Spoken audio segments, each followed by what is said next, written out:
perawatan luka adalah suatu tindakan yang berfungsi untuk membantu pertumbuhan jaringan pada luka atau membantu mengurangi proses infeksi pada luka.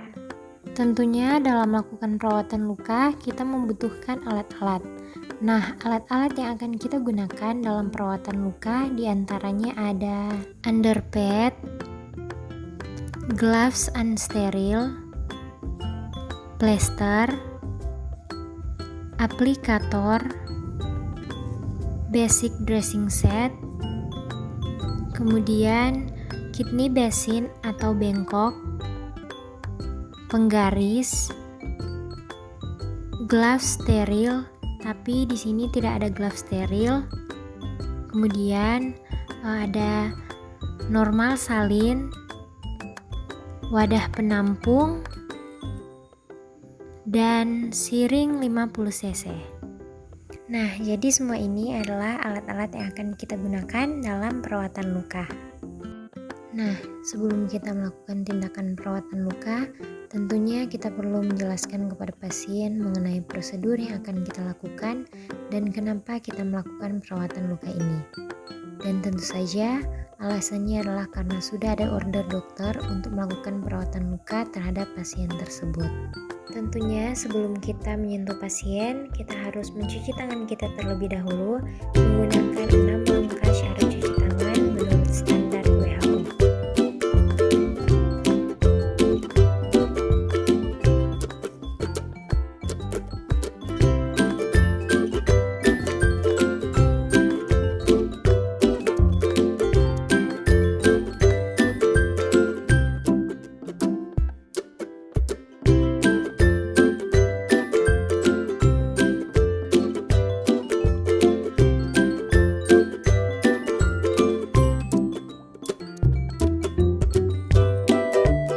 Dan sebelum kita menyentuh pasien, kita harus menggunakan gloves unsterile atau glove bersih.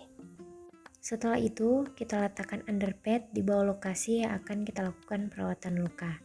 Fungsi dari underpad ini adalah untuk menjaga agar cairan yang akan kita lakukan untuk perawatan luka tidak merembes atau membasahi tempat tidur dari pasien tersebut.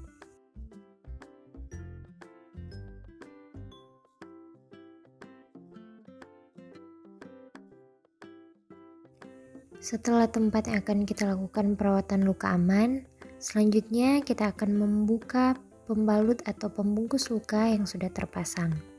Pada saat kita akan membuka balutan luka tersebut, kita harus melihat apakah balutan ini menempel pada luka karena kering atau tidak. Apabila dia menempel dan kering, kita membutuhkan cairan yang berfungsi untuk membuat jaringan tidak menempel pada balutan luka tersebut, dan pada saat ini kita dapat menggunakan cairan NaCl yang telah kita siapkan untuk membantu melumatkan jaringan yang menempel pada balutan luka tersebut. Dan di sini ada siring yang berisi cairan NaCl yang dapat kita gunakan sebagai wadah untuk membasahi balutan luka. Setelah plesternya basah, maka kita akan sangat mudah untuk melepaskan balutan luka tersebut. Dan pada saat ini saya akan melepaskan balutan luka atau plester yang terpasang.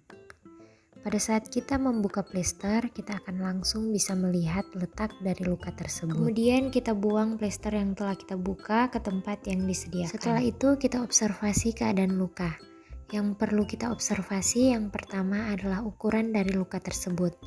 Dan alat yang dapat kita gunakan adalah mistar yang berbentuk seperti kertas yang berfungsi untuk membantu kita untuk mengukur luka tersebut. Dan panjang lukanya kira-kira 6,5 cm dan lebarnya kurang lebih 0,5 cm. Yang kedua adalah kedalaman luka. Karena luka ini kecil, jadi kita dapat memperkirakan saja kedalaman dari luka tersebut. Yang ketiga adalah tepi luka. Tepi luka tersebut berbentuk seperti apa? Beraturan atau tidak, atau kita bisa lihat warna dari luka tersebut. Dan selanjutnya kita bisa lihat apakah luka ini memiliki goa atau semacam lubang yang masuk ke dalam.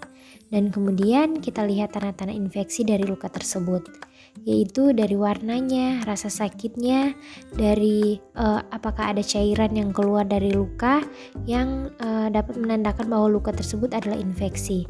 Setelah kita mengobservasi keadaan luka, kita dokumentasikan apa yang sudah kita ukur dan lihat dengan cara kita meminta tolong kepada nursing asisten yang sudah ada bersama-sama dengan kita. Kita masuk pada step selanjutnya, yaitu pembersihan luka. Sebelum kita melakukan pembersihan luka secara steril, kita harus membersihkan luka terlebih dahulu dengan cara mengirigasi apabila ada eksudat atau cairan-cairan yang menginfeksi jaringan luka tersebut.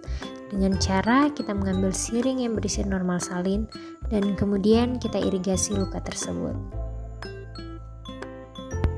Kemudian selanjutnya kita akan melakukan perawatan luka dengan teknik steril. Alat-alat yang kita gunakan yaitu ada kasa, pinset, gunting, dan plester.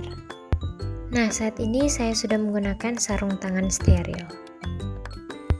Selanjutnya kita ambil kasa menggunakan pinset dan kemudian kita celupkan kasa tersebut di dalam normal salin.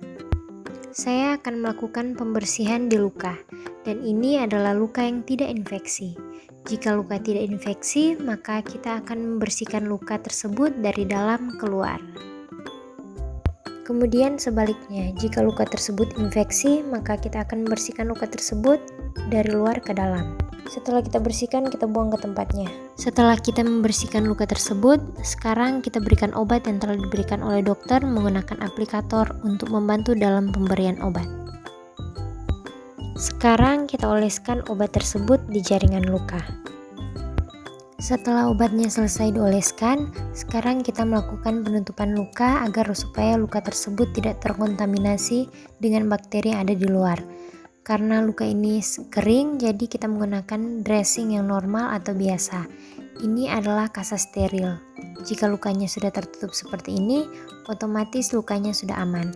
Dan sekarang saya akan melakukan penutupan luka dengan cara memplester balutan tersebut.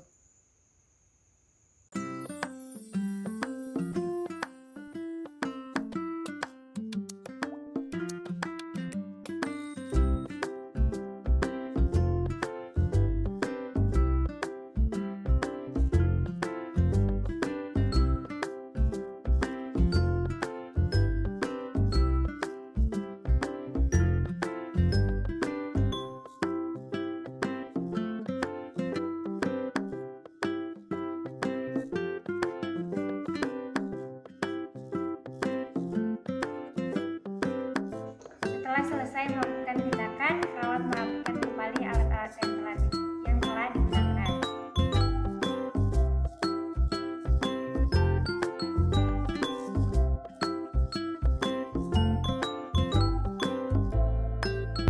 Setelah melakukan tindakan, jangan lupa untuk cuci tangan kembali.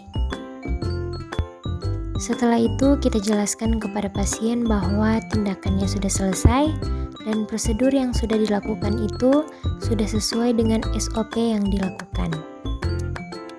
Dan dokumentasikan tindakan yang telah dilakukan. Sekian video saya, terima kasih. Thank you, God bless. Bye-bye.